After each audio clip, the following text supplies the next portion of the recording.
absolutely right. The love light namaste. Listen, love without wisdom is self-destruction. And that's what that bullshit is.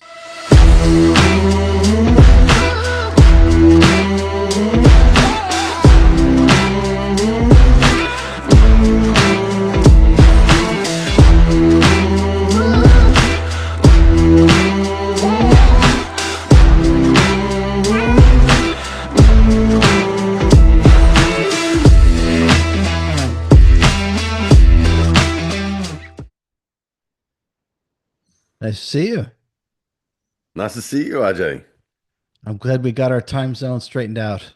I know, right? Far out. Story of my life, man. I'm always like trying to figure out the time difference between, one country to the next. It's embarrassing how often it happens where we're sort of like just 1 hour away from each other, so close yet so far. You're not, are you in Australia or New Zealand? Yeah. Australia, yeah, yeah. Yeah, Okay, so I'm yeah. from the future, so it's 7 a.m.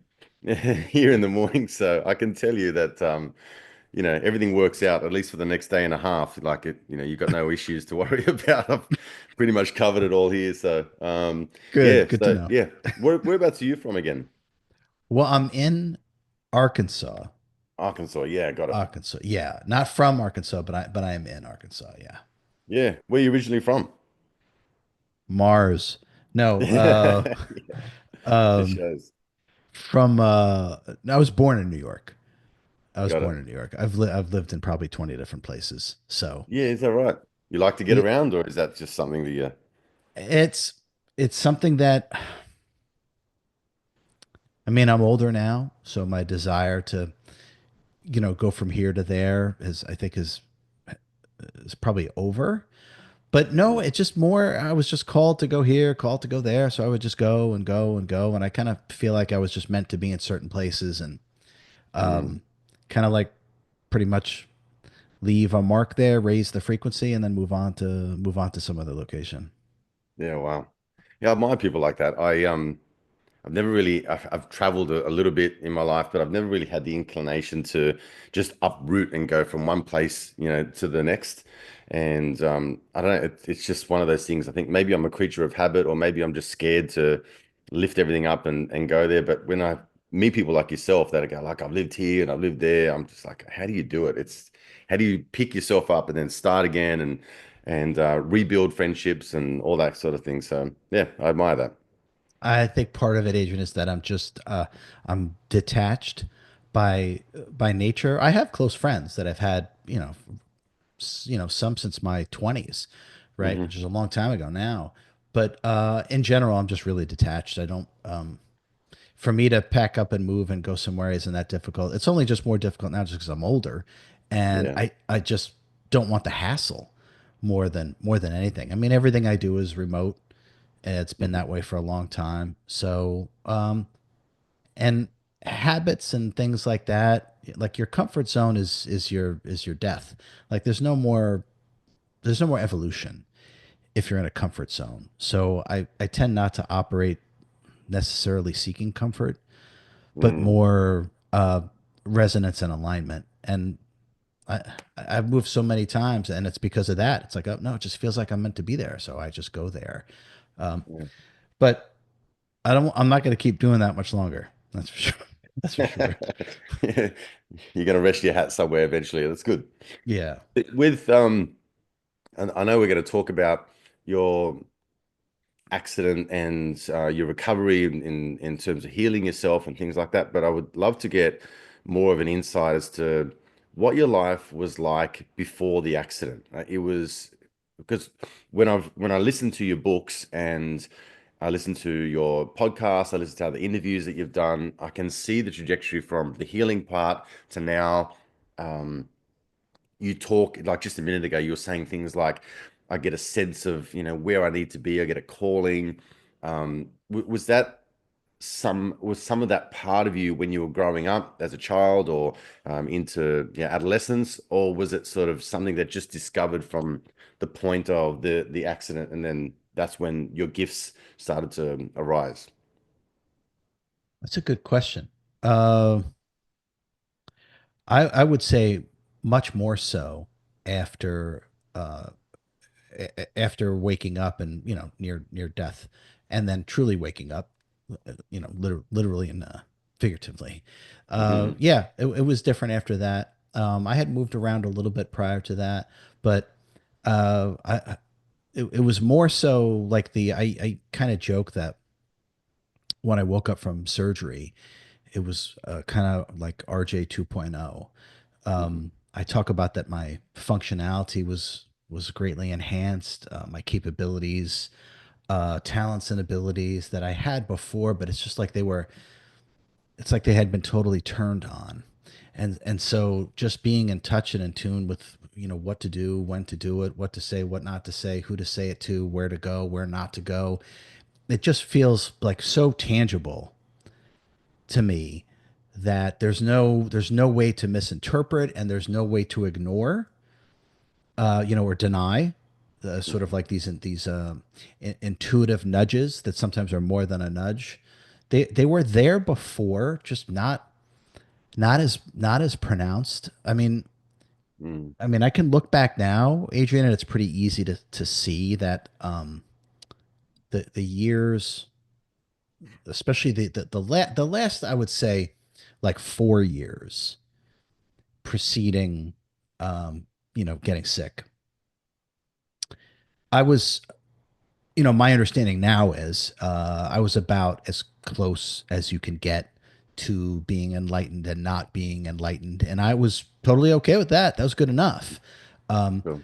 I was able to, do certain things, certain abilities, past life readings, and all the, certain higher intuitive functions had been working pretty well since I was in my 20s and that kind of thing. So I was quite satisfied, and my ego was quite Mm. satisfied with being, you know, not quite there, but just knocking on the door.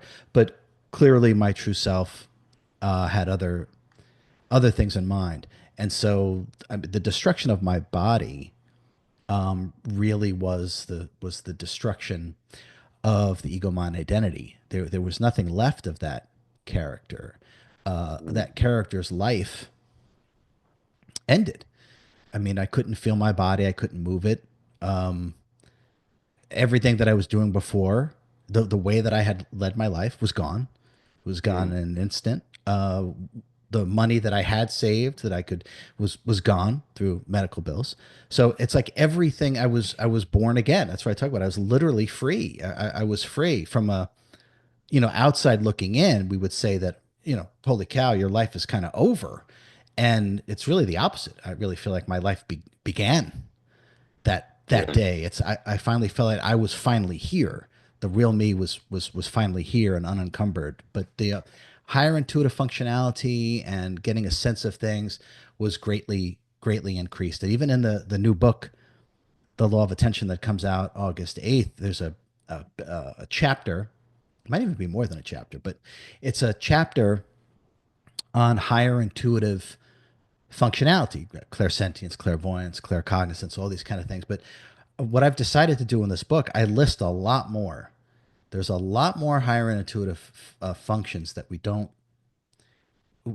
we're kind of unaware of, and we certainly don't talk about. And so I list, I think there's 12 of them or 15 of them. Most of Hmm. us know about three of them or five of them or something like that. But there's a whole bunch of other extrasensory perceptions or higher intuitive functionality that we can access. And in the book, I list them. And in the book, I actually talk about what to do to turn those on. Nice. Because all of those things, like I said, through the destruction of the ego mind identity, which always remains, but through not it not leading the incarnation anymore, all the talents and abilities of the true self were finally online. And so Mm. I capture what some of those are and how to do them in the new book. Nice.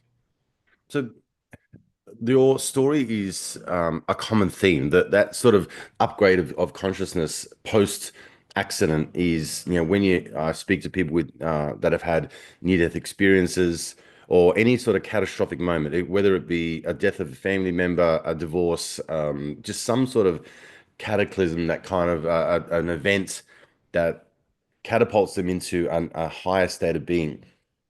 So I'd love for you to walk me through the event that happened in terms of your illness and how you recover, but then maybe speak to like what do you think it is that switches that upgrade button on in that moment? Because it's almost like a juxtaposition. You have a moment where everything is being tried to like turn off, like you're in your case, your body was shutting down. Things were were coming undone. So to have the opposite of that, which is to have everything switched on and upgraded in a sense, like yeah, I would love to have you explore that side of it for me, so I can at least get an idea of inside your mind as to how you think or why you think that this happens. That's a great question, Adrian. Okay, so I had been sick. Uh, this is back in the end of 2020, the very end, Thanksgiving, Christmas, 2020, and then I was told I had 48 hours to live come April of April the following year. So I had been sick. I started to feel very weak. I started to feel I couldn't focus. And I've always had good mental clarity and the ability to focus. It was leaving me. Mm, I couldn't concentrate. I couldn't do it.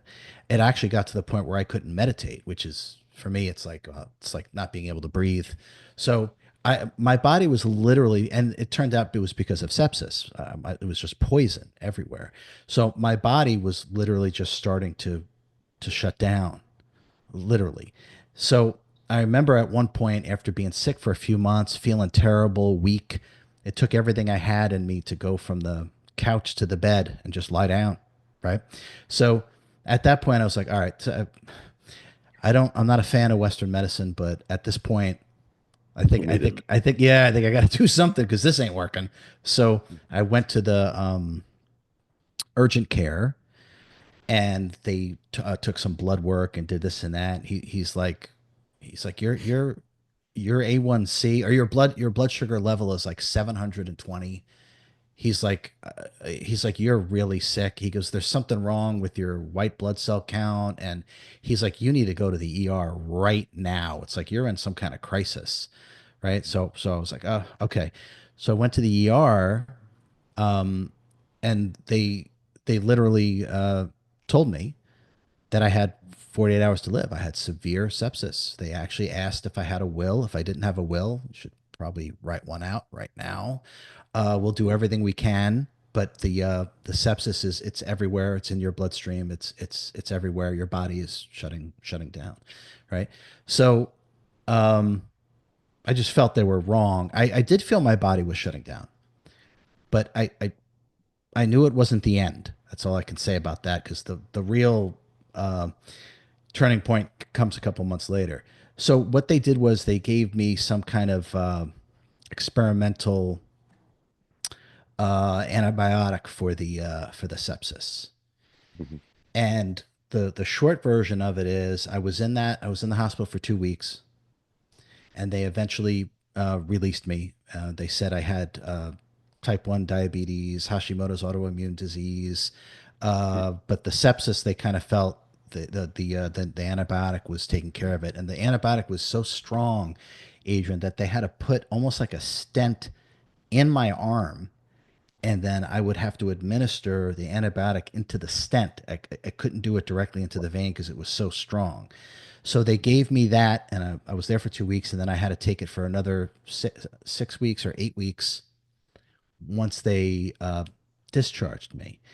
Well, whatever they gave me was a band aid because 8 weeks later is when I literally became paralyzed, had to be rushed from the same sepsis. So it had gotten into my spine. So it was addressing my blood, but it had literally gotten into my spine because my back started to hurt in ways that just seemed unimaginable.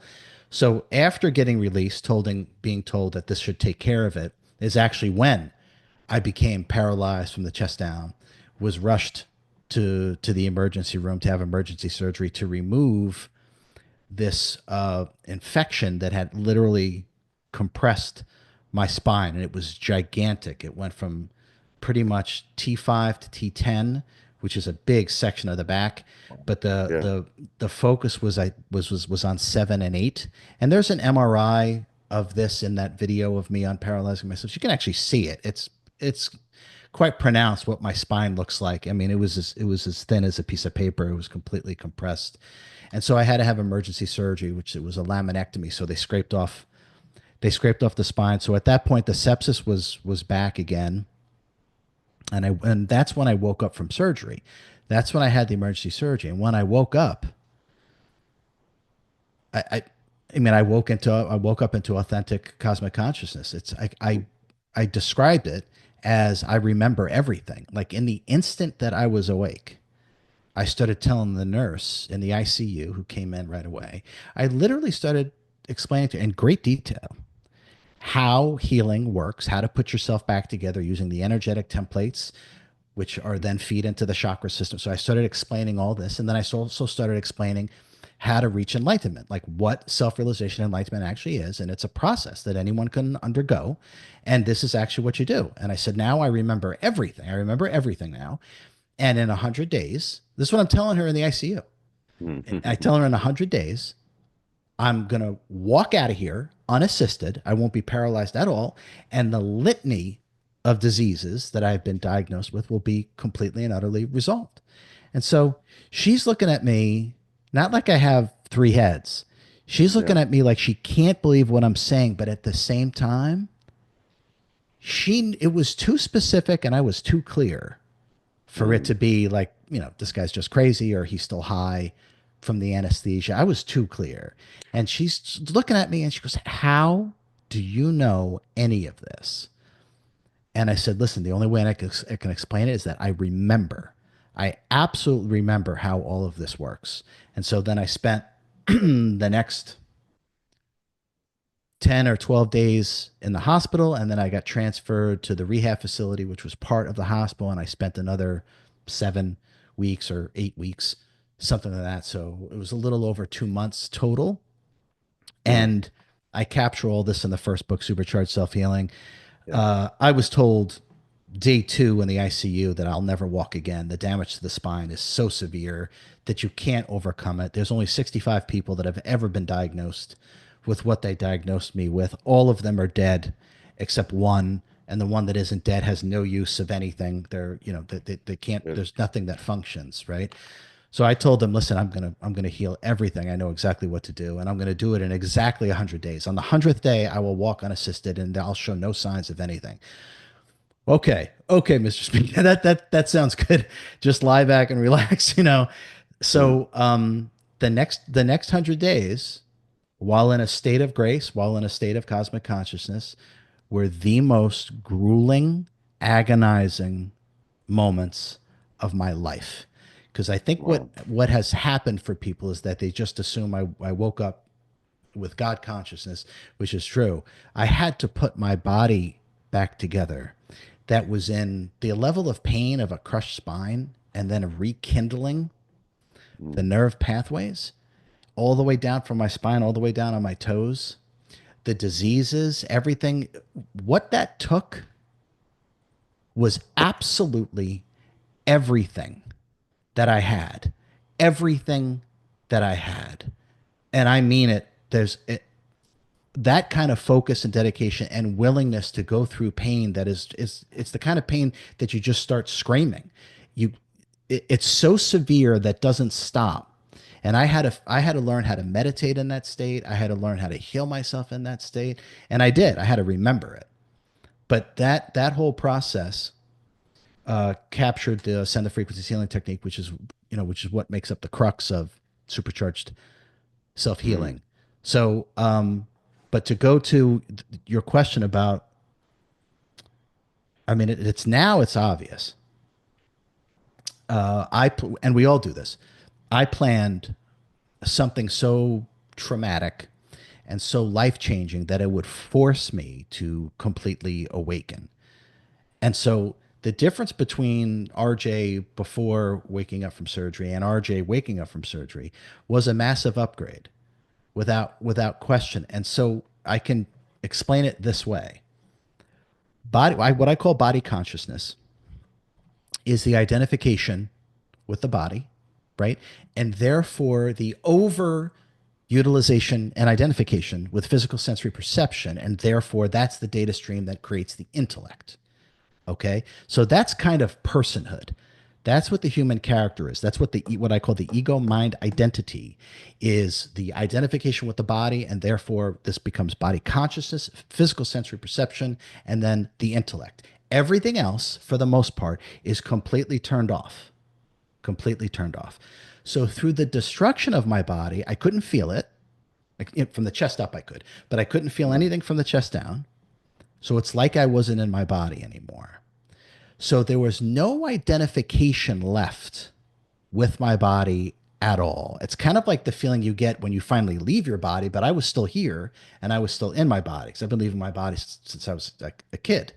So Right. the real me was here because there was no identification to the body. So therefore, the utilization and identification with physical sensory perception, and therefore thinking and the intellect and logic and linearity, Adrian, had just kind of been turned off. It's just running in the background. And what was running was higher intuitive functionality or extrasensory perception. So clairsentience, clairvoyance, claircognizance, and all these other ones that I list in the book were literally turned on. Are you over 40, successful but unfulfilled? Do you feel stuck, like you're not truly living up to who you really are? So many high achievers wake up and think, I'm a good person, I read all the books, I listen to all the podcasts, yet there's something missing. Well, you're not alone. I've been there myself quite a few times. And quite frankly, it took a lot of years of really fucking around, trying to figure out what I now call your higher self blueprint, which has enabled me to live a life and make a living with my passions and my purpose. If you're ready to break free from a life that's holding you back, I'm hosting a free training around the 5 pillars of success that will enable you to create a more meaningful, fulfilling, and purposeful life. So click the link in the show notes, and I look forward to seeing you in the training. But for now, let's get back to the podcast. So the switch that occurred is the non identification with the physical body. And that's what opens the Okay. door to the talents and abilities of the true self or the I am. And Mm. that's the shift. And that's what occurred in the most dramatic and most severe ways. Like I said, have still in a body that you can't feel, that doesn't work. So it's like that part of me that identified with my body was gone. It Yeah. just was gone. So what was left was higher intuitive functionality. Mm.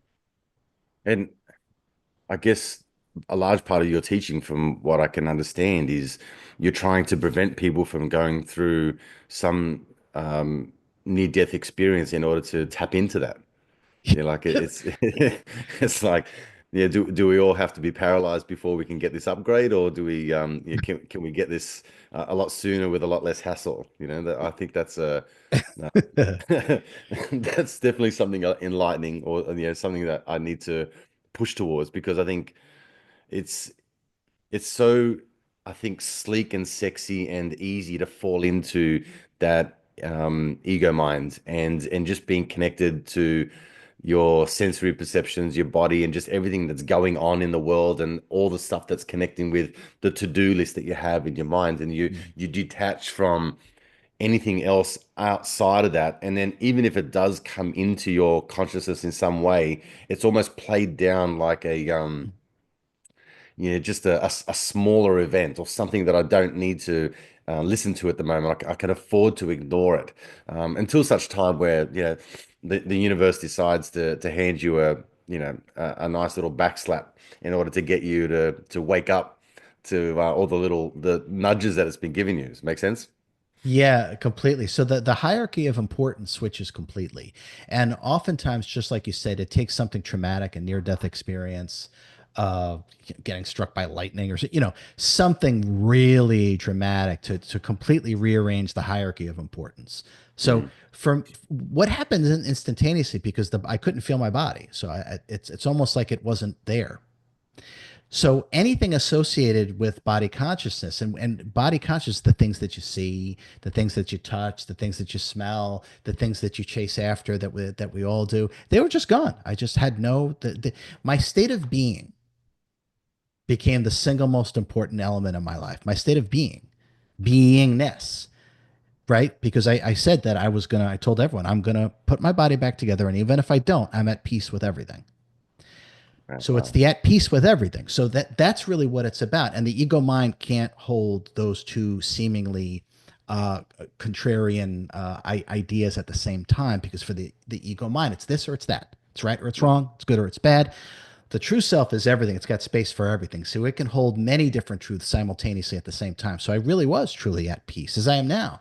But at the same time, I was able to harness myself with a single pointedness of focus that I knew that I would bring about literally putting my destroyed body back together. But what was important to me prior to becoming paralyzed and then waking up, it had switched.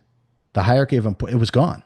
All that stuff was meaningless to me. It didn't register anymore. It wasn't on the scale. It was my state of being and my state of consciousness.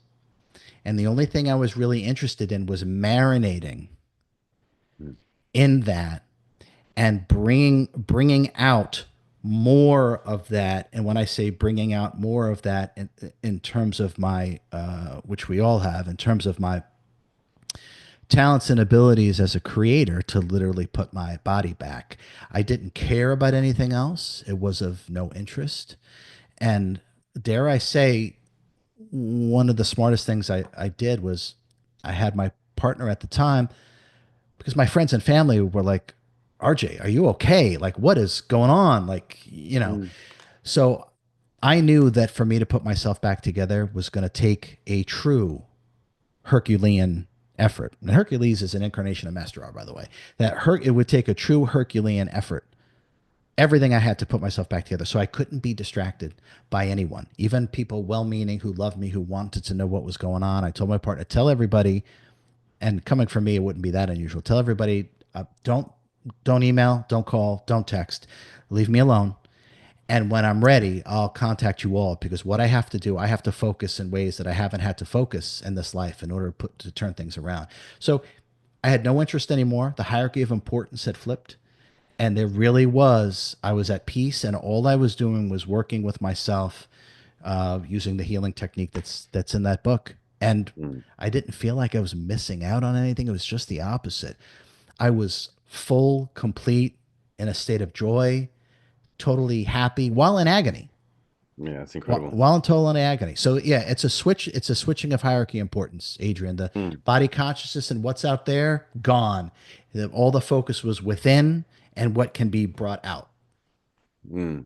Can I ask you, RJ, why did you think you went to, because you mentioned a moment ago the word God consciousness, and I want to know, why do you think that you went within and healed within, as opposed to what some people might go, I'm going to ask God to intervene, or to for guidance. So they go outside of themselves to a higher consciousness and ask God for permission to heal.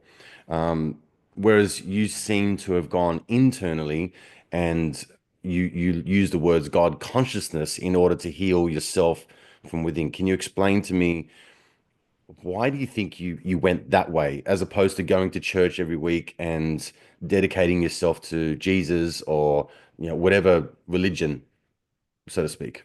Yeah. So God is within our consciousness, not outside of our consciousness.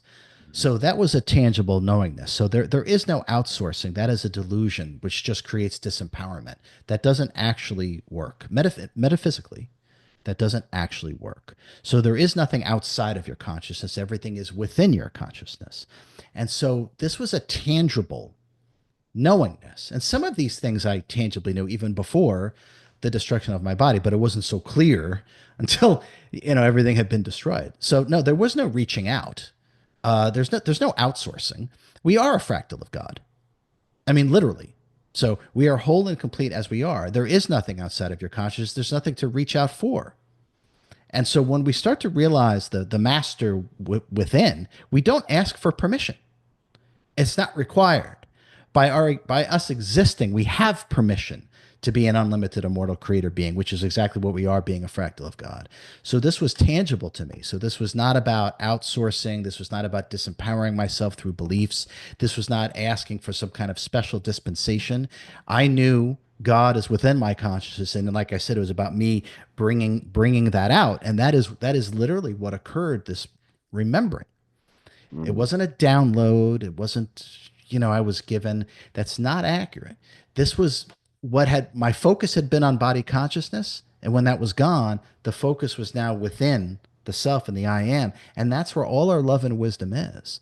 So it mm, was just a matter of as I was saying, marinating within that and then bringing that out. And hopefully, me doing this is the permission slip for everyone else to do the impossible for themselves. And if they're mm, wondering how to do it, my books are the solution for self healing, for self mastery, for manifestation. They're the solution, they're the step by step process of actually what to do. They're not informational.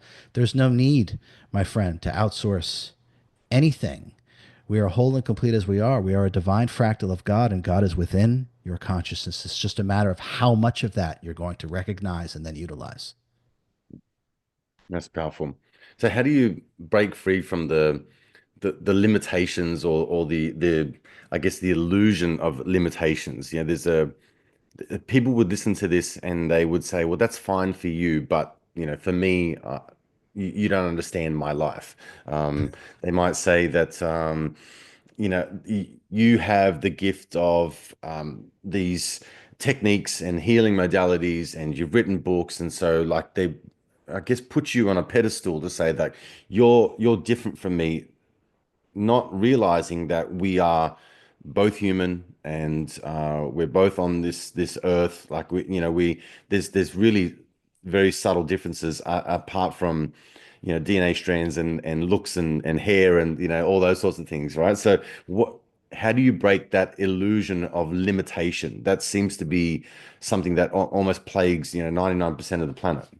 Yeah, yeah. And by the way, Change Your Mind, the second book, Change Your Mind, is the step by step process of how to deprogram your mind of limiting beliefs. So the short answer is those are just thoughts. So, Sure. right? So when someone says, "Oh, RJ, okay, that's good for you," and maybe him or her, but you don't know, but just like you said, you don't know my life, that those are all just thoughts. That's what they are.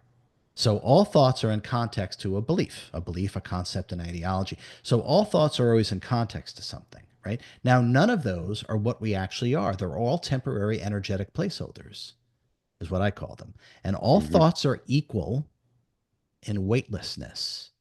So what the hell does that mean? Okay. So thoughts are, as an example, thoughts are like a cloud. There's nothing really there. There's no, there's just nothing there, right? It is our belief in the authenticity of the thought that gives it its weight and sway over our consciousness. But there's nothing actually there except our belief in the authenticity and therefore the veracity of the thought or belief itself. They're empty. They're all empty. And that's why I say they're all equal in weightlessness. So we can have these thoughts about I can't do that, or you don't know what my situation is, or this and that. Yeah, you're right, but it doesn't matter because those are just thoughts. So there's nothing there except your belief in them, which is what gives them their weight. So one of the I don't know how familiar you are with those, the instantaneous meditation magic tricks that I talk about how to go into meditation in 1 second, Hmm. which stops the programming. So one of which that I always share with people is pretend you just arrived here, no past, no future. Now, when you do that, your mind stops because thinking is past, future, right? So now Hmm. you're really here. Now, in that moment of being purely present, there is no past or future, which means there is nothing to actually overcome. There is no story that you're telling yourself. There is no weight of thoughts and beliefs. You're free. And in that moment of freedom, you will realize that you can actually do anything that you set your mind to if you command your mind properly. It's the story and us believing in it. Now, the key to understand is if you're aware of some story about yourself, I get it if you're aware of it, but that's proof that it's not you because you're the awareness. If you were the story, you wouldn't be able to tell me about it. So you must be something other than the story itself. One cannot be the awareness and the victim at the same time. Hmm. That's impossible. So it's because we believe in the story, our attention has been so fixated on our story for so long that we have lost ourself, lost our true self in the story. But upon detachment and then clarity, we will realize that none of those things actually hold you down. It's only your belief in the veracity of your identification with them that they become heavy and full of weight and therefore have sway over your consciousness. But all thoughts, when looked at clearly, all thoughts are equal in weightlessness and they have no sway over you unless you believe in them. Interesting. So it's very mundane, or at least very simplistic in terms of just believing in a new thought. So am I on the right track? I would even say, yeah, we can switch our beliefs. I mean, we can be just use religion as an example, right? Okay. So Mhm. we can be raised or have chosen Buddhism, which I love, by the way, right? But you could take your beliefs and say, you know what? I'm really into Hinduism now, and I'm going to convert to Hinduism or Judaism or Christianity, et cetera, et cetera, et cetera. Why? Because none of them are actually you. That's why, right? One can change 1,000 times in a day and still be wearing the same clothes. So those are beliefs. They're not you. So there's nothing holding you down except what you believe is holding you down. So what it comes down to at the highest levels is that it has nothing to do with believing. It's the opposite. It's not believing and not disbelieving, but staying in a state of non-belief, which is detachment. And therefore you're not tethered to anything, which rekindles our inner freedom and which allows us to create whatever life we actually like. We Mm. we are not imprisoned by anything, Adrian, except for what we tell ourselves that we're imprisoned by. Can you give me an example of that? Like, play that out in real life. I believe in a heaven out there, Hmm. right? Because a lot of people will say that, right? Lots of people, and their version of heaven might be different based upon their religious beliefs, their spiritual beliefs, etc. Right? I believe in a heaven out there. Okay, there is no out there, right? There's everything is within you and it's projected outwardly. So this is what I mean about beliefs. Beliefs by definition are disempowering because the landing spot, just follow me, the landing spot of any belief is always outside of the self. I believe in a heaven out there. There's Sure. nothing outside of your consciousness. Everything is projected from within and outward. So all of those things are disempowering. The only reason why we use beliefs, concepts, and ideologies is because we have lost temporarily lost our connectivity to our inner knowingness because we are so far we've fallen so far down the frequencies Mm. that we've lost the connectivity of knowingness, and the knowingness has been replaced with believing. But beliefs by definition are disempowering because their landing spot is always outside of you. And the truth of the matter is, there is nothing outside of your consciousness. Mm. Yeah,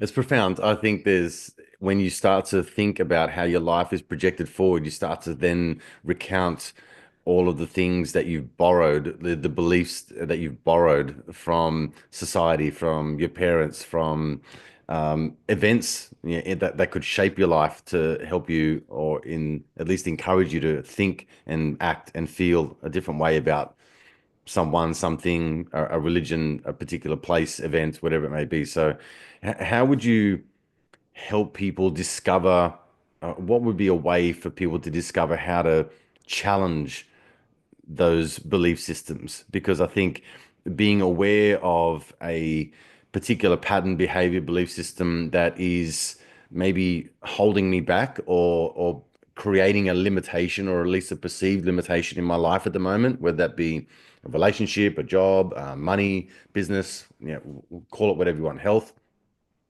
So how do I break that belief system down and challenge that in a way that doesn't cause some sort of psychotic episode to make my life come crushing down, that my whole life has been a lie and I haven't been living to my highest self, my highest purpose. Well, that last part that you said is going to be true. Now, the psychotic break might not necessarily have to happen, but there is going to come a moment for those who do serious inner work, and they're going to realize that their life has been their ego mind identity, their character, and not them. So Mm. I referenced the second book, Change Your Mind, because there is a process about a set of self inquiry questions to get to the core motivation of why you're doing what you're doing. Because most of us are on autopilot. We're just doing it. We don't really know why we're doing it. And so when we ask ourselves, why am I doing that? The first answer to we get is just a justification. It's not the core motivation. So we must uncover the core motivation. And what I found by people who do the exercise in that book is they begin to realize that everything they're doing in their life, the core motivation doesn't come from them. It comes from their mom, their dad, the internet, school, their friends, grandma, grandpa, you know, clergy, etc., etc., etc. That everything about their life is inauthentic in that it's been put. But this is the beauty, though. Very confronting. This is the caterpillar turning into the butterfly. I Mm. mean, doesn't the caterpillar have to destroy itself Sure. to become what it really is, right? And you could say the same thing about myself. Didn't I have to destroy everything to wake up? It's true, but you don't have to become paralyzed. You don't have to do Mhm. that. But if you do, Adrian, if you question why you're doing what you're doing, it's like why do I think that way? Why do I feel that way? You literally ask yourself that question. The book explains an actual process. It's simple. It's so powerful. You got to get to the core motivation as to why you're thinking, feeling, and doing what it is that you're doing. And what you're going to recognize is that our life is being led not by the desires of our true self. It's going to be what was implanted into us by mom, dad, him, her, this, that, the, et cetera, et cetera. And it's only until we see that it doesn't come from us that we can then say, you know what, that's got nothing to do with me. That's what my dad used to say all the time. Or that's my crazy mom. She used to say that all the time. That's got nothing to do with me. Once you recognize it, and only in that moment of pure recognition within the conscious mind, can you delete it like a useless program off your computer. You'll real that doesn't serve me anymore. That belief, that concept, that doesn't serve me anymore. It didn't come from me. Delete. And so as you do that, you're literally cracking open the ego mind identity. And what's going to remain is Superman, the S with the capital self, the I Mm. am, the presence within us all. But until we question what we're doing, we will just keep doing it because these are the things that are buried in the subconscious. So the subconscious is the 95% reality creator, right? The subconscious is what is imbuing and directing the thinking mind. The thinking mind has very little effect on reality creation. Very little effect. It's woefully ineffectual in terms of creating great change. We're running these deep programs. So until we go within and start asking, why the hell am I, why do I even think this way? Why do I feel this way? Why am I doing this? Until it's investigated, those sub programs will keep imbuing your thought process, and the body follows the mind. So we have to ask those questions. And there's a beautiful, simple process and change your mind. It's called the 14-day notebook exercise. And it's something that I did years and years and years ago to wake myself up, to get as close to enlightenment as I could at the time. But it actually shows all the programs you're running. They're all limiting. That's the thing, Adrian. They're all limiting, Mm. all of them. And until we start to see them, we will keep recycling the program and therefore getting the same experience over and over and over again. We have to see it consciously to recognize it doesn't come from me. That's not me. It doesn't serve me. Delete. And the more you do that, the more free that you will become. Mm. Yeah, I can recall now going through that process as I was listening to the book.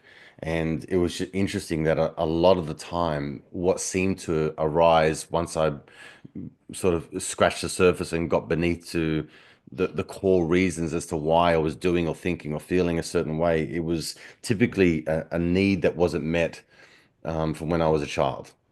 And the moment that I could meet that need in as an adult, almost like parent myself in that moment, um, it seemed to release the charge, almost like a frequency or an energetic connection or pull towards that particular train of thought, that feeling, like how I was feeling. And sometimes I would just emote, I would just cry. It would just bring up on this sort of plume of emotions, and it will kind of just erupt.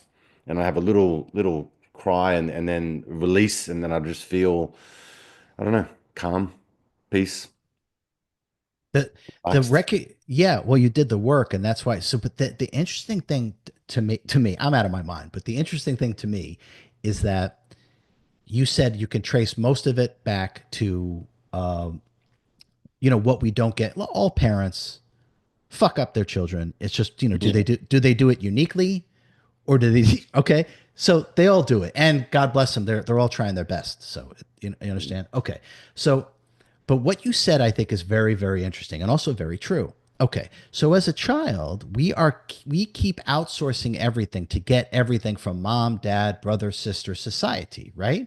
And as an Mhm. adult, by doing that work, you realize that you were able to give to yourself because it's already within you what you were seeking outwardly as a kid. So this is profound. This is absolutely profound because this goes back to what I've been harping on for millions of years is that the self is whole and complete as it is. And so as a kid, we are, because the five physical senses are outwardly projected. So we're always reaching outward. So we think to get what we need, and on some level we have to because we can't take care of ourselves. So everything is about what we can get from especially our parents. But you realize just by doing that, you gave yourself what it is that you didn't get there because it's already within you and it's always within you. If we can start to understand this, Mm. we will stop reaching out, whether it's for from mom and dad or guidance from somebody, including Mhm. me, or from a doctor or from this or from that. That it's already contained within us, and you discovered that along with other people. But I think that's the profound message about that is that we were reaching out to get it, and then you gave it to yourself, and you were able to move on. Mm. Absolutely. Can I ask you, RJ, when you went through this process and like now, when I look at a snapshot of your life, as I can just assume it would be, I would say that most of it is thinking about how I can help humanity move closer towards the position that you have created for yourself.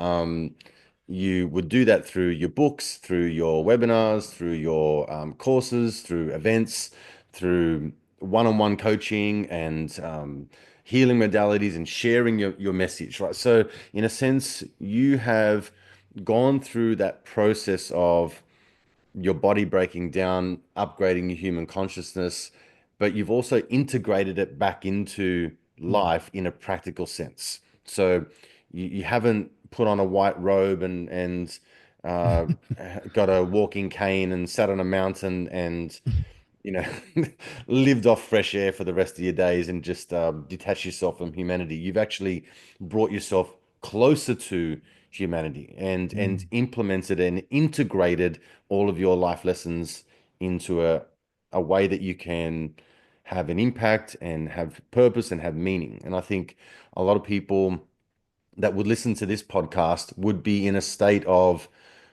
you know what, I am on a goal and of pursuing my passion and my dreams. And I do want to live a life that is more congruent and more integrated with my values and my belief systems. So can we speak to that a little and Yeah, because there's this huge push at the moment that I feel that people are gravitating towards spirituality, and then they also are either doing that or they're moving towards some sort of religious aspect um of spirituality, I guess. But there are two extremes. So there's the one that you said, I'm giving everything off to God and I'm outsourcing all of my power and abdicating all of that to somebody else. And then there's the pure spiritual one, which is yeah, I'm gonna wear the beads and I'm gonna have all the clothing and all that kind of stuff, and everything is love and light, I'm not interested in any kind of antagonistic opinion of things. So I'm just easy breezy, with everything. But there's a middle ground which I think I particularly gravitate towards, where the rubber meets the road, because if you do nothing but think positive thoughts, well, you might feel good, but nothing will really happen. And I think we're living in a time which requires action. It requires people to move forward and to create new ways, new systems, new pathways, new ways of living, being, thinking, feeling, interacting. This is all evident that we need to move towards something in a positive light. So I guess first questions first, like how do you integrate these teachings into life in a practical way? Are you over 40, successful but unfulfilled? Do you feel stuck, like you're not truly living up to who you really are? So many high achievers wake up and think, I'm a good person, I read all the books, I listen to all the podcasts, yet there's something missing. Well, you're not alone. I've been there myself quite a few times. And quite frankly, it took a lot of years of really fucking around, trying to figure out what I now call your higher self blueprint, which has enabled me to live a life and make a living with my passions and my purpose. If you're ready to break free from a life that's holding you back, I'm hosting a free training around the 5 pillars of success that will enable you to create a more meaningful, fulfilling, and purposeful life. So click the link in the show notes and I look forward to seeing you in the training. But for now, let's get back to the Okay. podcast. Fantastic question, my friend. Okay. The first thing I would say is like, why don't I have a robe and that kind of thing? Yeah. That's not how I choose to be of service. It's that simple. I feel that I can do what it is that I came here to do by still being, as you said, fully integrated within society itself, rather than. And I've had lifetimes living in the mountain and living in the cave, so I know I already did that.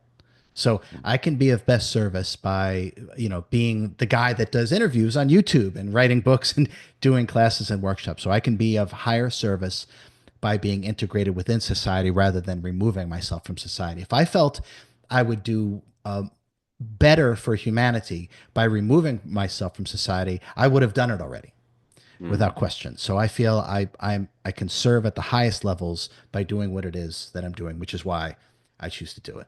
Okay. So to your point about action, you're absolutely right. The love light namaste. Listen, love without wisdom is self-destruction. And that's what that bullshit is. That's what that bullshit is. The love light namaste crowd has made people completely disempowered and broke. Completely. So if spirituality, this is how I see it, my friend. And I don't even like using the word spirituality because it's been co-opted, right? Sure. It means the whole love light and it's all good and it's all love. It just promotes passivity, is what it promotes. Yes. Passivity, right? Okay. Bullshit. Okay. So and we'll use the word spirituality, even though I detest it. So true spirituality is only worth anything if it can't be applied to your everyday moment to moment life. Otherwise, it's useless. It's absolutely useless. It doesn't make sense to we go about doing everything the same, but no, you know what? These next 30 minutes, I'm gonna go in my room and get my crystals and light my incense, and I'm gonna listen to some music and I'm gonna meditate. Who the hell cares about any of that stuff? That is not going to impact your everyday moment to moment life. That is not going to imbue and infuse the actions that you take in this life. That's not going to impact your life, your family, your kids, your friends, your business, your town, your country, the planet. That kind of stuff is useless. It's Mm. absolutely useless. And all of those things, if you notice, none of them talk about harnessing your will. or harnessing your intention to make something happen. There's a reason why they don't talk about that, because the love, light, and namaste is bullshit. It's a distraction to disempower you. So true spirituality, if it's worth anything, it is worthwhile for your everyday moment to moment life, how you actually lead your life. And that's why I write these books and these classes and these courses, because these things are not set aside for, okay, just go about your day every day. And then for a half hour out of your day, listen to this guided meditation and, and do what RJ says. It's useless. It's absolutely useless, right? We are a fractal of God. If we don't feel free and completely and utterly empowered, then we don't get it. Then we don't get it. And that's why all that other bullshit, they never talk about strength. Then it never talks about your will. It never talks about harnessing your intention. It never talks about self discipline. It never talks about any of those things. And there's a reason for that. This is the opposite. For those that want to change their life, this is actually why I'm here. This is not about we're all going to wear a robe, as you were saying. We're all going to wear a robe, right? Get our hookah and just, sing kumbaya, and it's all good. Love without wisdom is self-destruction. This is the absolute opposite. These are the supreme teachings of metaphysics for self-healing, manifestation, deprogramming your mind to master yourself. This applies to every single moment of our life. And it's only then that spirituality, and I use the word metaphysics, are worthwhile. It must be able to be applied all the time or it's useless. Hmm. We are in a precarious situation in the world at the moment. I mean, to give you a little insight with this particular podcast, I started it off the back of all of the rubbish that was happening in 2020 with the pandemic, right? So it was something that was innate within me that kind of felt there's a duty that I have to call out the bullshit when it was happening. So I kind of spoke out about it, and I got really attacked, I guess, for having a belief system that was, different from others. But it led me to this moment, which is to interview experts all around the world about things that I have some knowledge of, but they can speak to their expertise. So I kind of took the action to kind of have some sort of an impact on other people's minds in a way that could align our thought processes to the degree that we can say, I've got some new information here, but I always say at the end of every podcast or throughout the podcast is to say, like, okay, now that we know this, like, what do we do? What's the resolution? What's the solution to all of these problems? Because the way I see it is that I guess, like, the way that you coin, the answers that are within, everything is always innately within us. We always have the answers. We are God incarnated, or a projection of God. Um, and I feel like in the world, the challenges and problems that we face all have a solution. There's nothing that is a current problem that doesn't have a solution, or hasn't had a solution for maybe many decades, yet we're here facing the same sort of problem. So when I look at, for example, America, and Australia follows America like very closely in terms of your political views and anything to do with economy and all those sorts of things. I see a change of leadership, but I also see a lot of, like, two sides of the same coin, right? And there seems to be a movement which is moving towards healthy America and all those sorts of things, right? But at the same time, there seems to be this sort of, you mentioned the word co-opted. There seems to be this sort of like it's the same sort of it's the same system, just with a shiny new wrapper. Does that make sense? All right. So I guess in wrapping this up, I would love to get your take on the world, and maybe a message as to what you think would be part of the solution to some of the problems and some of the challenges that we face, and what can we do as a as society, as a part of this global movement, I guess, to try and create a change, or be at least to be a force of change. Yeah. Okay. So the truth doesn't require your participation. Lies do. Interesting. Okay. Okay. So just kind of just sit with that. I know it's just a simple sentence, but it's not, right? The truth doesn't require your participation. Lies do. Okay. If we all can let that land, that changes the landscape right away. Right away. Just that. And what I said is an eternal truth, right? It's not an opinion. I don't deal with opinions, right? Okay. So if we start to operate from that, we're going to cut out 75% of all the bullshit that goes on this planet just by that, just by not participating. Because if you're participating, it ain't the truth, because it means it requires you have to do something, right? Why? Right? Okay. So we start with that. The second thing is the more detached, and this is challenging. That none of this is easy. Okay. I'm not saying it's easy. It's simple though. It is simple. Only the fragmented mind complicates things. And what we're talking about does not come from the fragmented mind. The universal mind is where this comes from. Okay. So when we are detached, meaning we are simply observing, right? We don't have what is it, a dog in that race or a horse in the race. We're not rooting one way, right?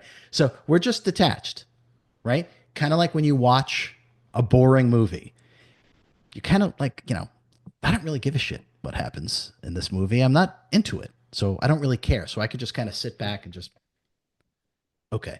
If we actually start to adopt a little bit of that, that detachment will give us discernment as to what feels right and what doesn't feel right. Those two things, Adrian, the truth doesn't require your participation, lies do. And take a step back and be very detached. Because physical sensory perception, and that's the data stream that feeds the intellect and the thought process, the logic and linear bound thought process of the human mind. If we're detached, what we can start to intuitively feel not only the answer, but intention. What is the intention behind these world events that are going on? Just like you said, I mean, shiny new rapper sound, feels, it sounds great. This is what a step in the right direction. Mhm. Okay. So when we can step back, we will see things for what they are. And now we can take action based upon detachment, which gives us the discernment. And the discernment will give us clarity about what feels right and what doesn't. So that's all it takes. I'm not going to say those things are easy.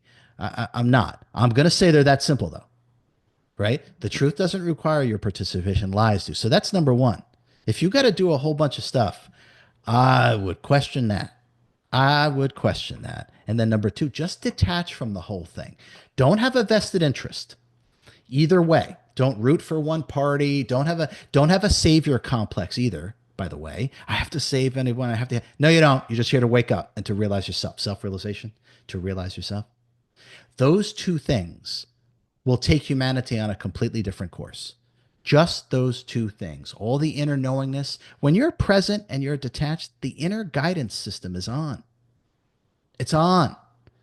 It's when you're identified and attached, you have no inner guidance system turned on. There's no intuitive functionality. There's no wisdom flowing to you on the river of intuition because you're so caught up in what's going on.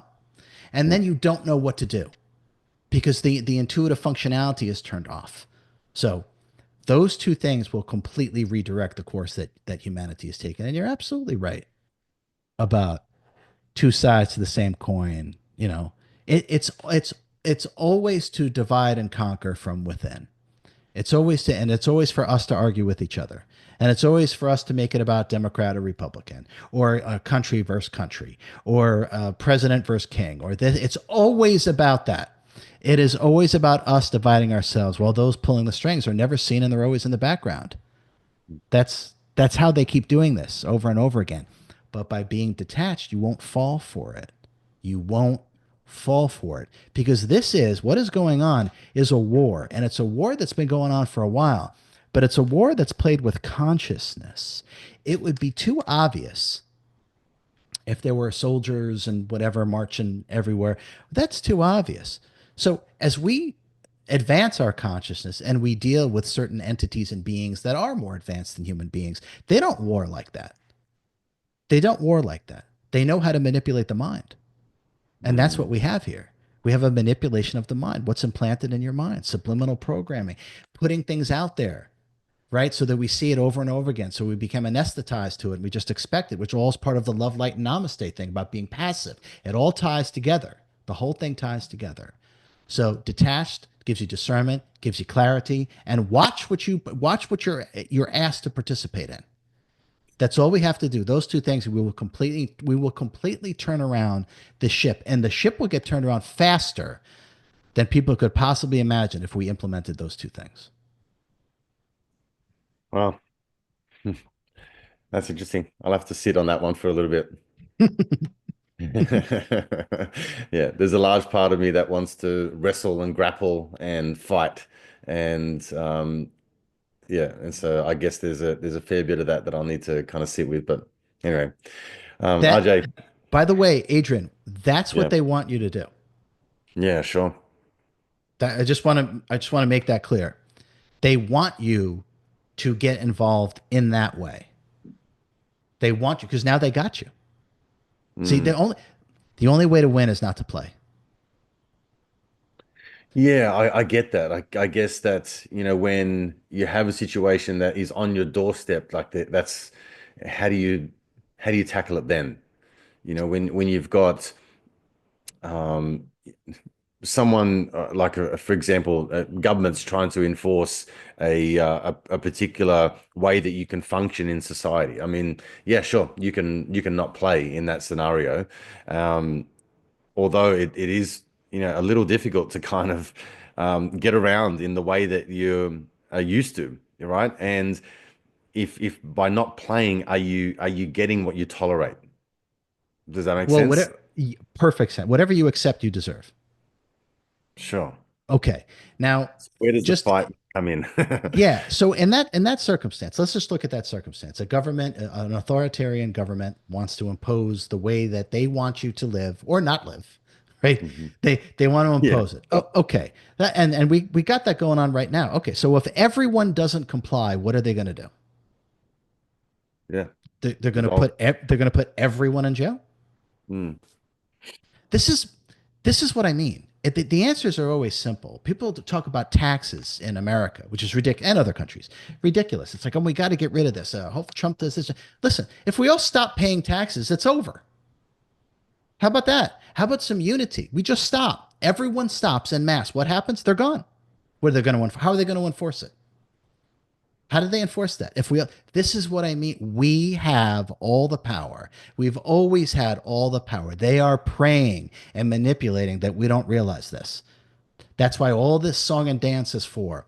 All the charades, all the stuff that they march in front of us all on the news and this and that, and doomsday and this and that, is to always keep us on our heels and never actually resting in our power. We have all the power. We have all the power. And for some reason, we're asking for permission from the authoritarians if we can use it. Mm.